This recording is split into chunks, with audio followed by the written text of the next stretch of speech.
একটা সময় আপনার টাকা হবে, বাড়ি-গাড়ি সবই হবে, কিন্তু ঘোরার মতো সময় হবে না। তাই বলছি সময়গুলো নষ্ট না করে টাকার অভাব না দেখিয়ে ঘোরার জন্য বেরিয়ে পড়ুন। ঘুরতে বের হলে দেখবেন অত বেশি টাকার প্রয়োজন হয় না। লাক্সারিয়াস ভাবে না ঘুরে নরমাল ভাবে ঘুরেও সবকিছু এনজয় করা যায়। এই যে প্রাকৃতিক সৌন্দর্যগুলো দেখার জন্য কোনো টাকার প্রয়োজন হয় না। আমরা আজকে যাচ্ছি কোথায় সেটা অনেকে জানতে চাবেন। আমরা আজকে যাচ্ছি সিলেট। সিলেটের পরবর্তী ব্লগগুলোতে আপনাদের সাথে সিলেটের সব কয়টা জায়গা শেয়ার করব। আজকে আমাদের জার্নি শুরু হয়েছে কমলাপুর রেল স্টেশন থেকে। আমরা ঠিক করেছি যে আমরা ট্রেনে যাব, যেহেতু বাচ্চা নিয়ে যাচ্ছেন। আমার আজকের ভিডিওতে বাচ্চা নিয়ে কিভাবে জার্নি করবেন, বাচ্চাদেরকে কিভাবে ঠিক রাখবেন এইসব নিয়ে অনেক গুরুত্বপূর্ণ টিপস থাকবে। যেহেতু গরমের সিজন আর আমরাও বাচ্চা নিয়ে বের হয়ে গেছি ঘোরার জন্য, তো বাচ্চাদের সুস্থ রাখা আগে জরুরি। যদি সুস্থই না থাকেন কিভাবে সুন্দর করে একটা ট্যুর দিবেন? ঘুরতে যাওয়ার আগে সবচেয়ে বেশি প্রায়োরিটি দিবেন যাতে নিজেরা অসুস্থ না হয়ে যান, সুস্থ থাকেন।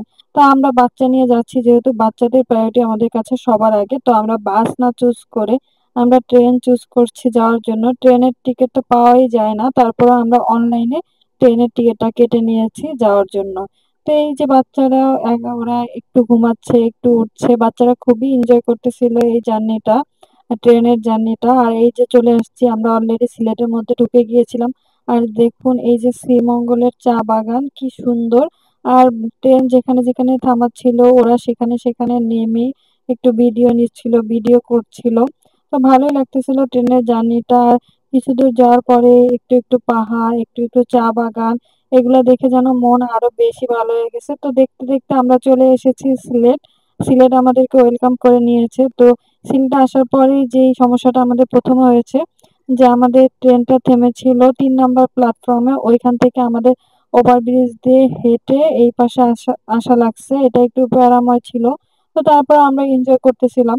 আর ট্রেনের মধ্যে আমরা যথেষ্ট বাচ্চাদেরকে পানি জাতীয় খাবারটাই বেশি খাইয়েছি। কারণ যেহেতু অনেক বেশি গরম পড়েছিল। এই কয়দিন মোটামুটি বৃষ্টি ছিল, আবার গরম শুরু হয়ে গেছে আমাদের সাথে। তো এখানে হচ্ছে আমরা সিএনজি ভাড়া করছিলাম আমাদের হোটেলের জন্য। আমাদের হোটেল আগেই বুকিং করা ছিল। তো আমরা আমাদের হোটেল ছিল একদম শাহজালাল মাজারের সাথে, দারগার গেট। তো ওইখানেই সবাই হোটেল বুকিং করার চেষ্টা করবেন, কারণ ওইখান থেকে আপনি যত ট্রান্সপোর্টের ব্যবস্থা নিবেন ওইখানেই সব পাবেন। আমাদের এটা ১ম কোথাও ঘুরতে বের হওয়া ফ্যামিলি বাদে, তাও আবার এত দূরে একটা সিলেটের মতো জায়গায়। আর সিলেটের জায়গাগুলো ঘোরার জন্য আপনার প্রচুর পরিমাণে মেন্টালি সাপোর্ট থাকা লাগবে। কারণ মেন্টালি সাপোর্ট না থাকলে আপনি আসলে সিলেটের এত সুন্দর, সুন্দর জায়গাগুলো মিস করবেন। যখন আপনি মানসিকভাবে স্থির থাকবেন যে আমার যত কষ্ট হোক আমি এগুলো ঘুরবো, তখন দেখবেন আর কোনো সমস্যা হবে না। তো আমরা সবাই টায়ার্ড হয়ে গিয়েছিলাম। আমাদের ট্রেন ছিল সকালে ১১টায়, আমরা হোটেলে এসে পৌঁছেছি রাত ৮টায়। তো এখানে হোটেলের যত ফর্মালিটি আছে সেগুলো করে নিচ্ছিলাম। আমরা আসলে রিজনেবল প্রাইসের মধ্যে একটা হোটেল চাচ্ছিলাম, সেটাও পেয়ে গেছি। আর হোটেলটার রুমগুলো সুন্দর ছিল। হোটেলের সার্ভিস নিয়ে যদি কেউ জানতে চান সেটার ভিডিও আরেকদিন দিব আপনাদের। তো হোটেলে আসার পরে আমরা হোটেল থেকে ফ্রেশ-ট্রেশ হয়ে বাচ্চাদেরকে ফ্রেশ করে তারপরে আমরা খাবার খেতে চলে যাব। ১ম দিন খাবার খেয়ে আমরা অনেক বেশি ডিসঅ্যাপয়েন্টেড হয়েছিলাম, কারণ খাবার একদমই ভালো ছিল না। আর এইখানে এই বার্গার গেটে যত রেস্টুরেন্ট গুলা ছিল আসলে খাবার দেখে অতটা ভালো লাগেনি আমাদের। তো আমরা চেঞ্জ করে নিচে চলে আসছি খাবার খাওয়ার জন্য।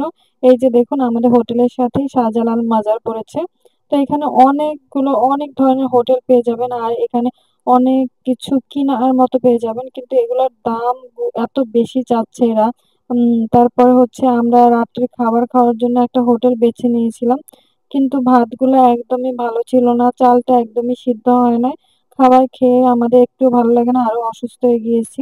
তো নিচ থেকে আমি একটা আচার কিনে নিয়ে আসছি। আর আচার সম্পর্কে একটা ভিডিও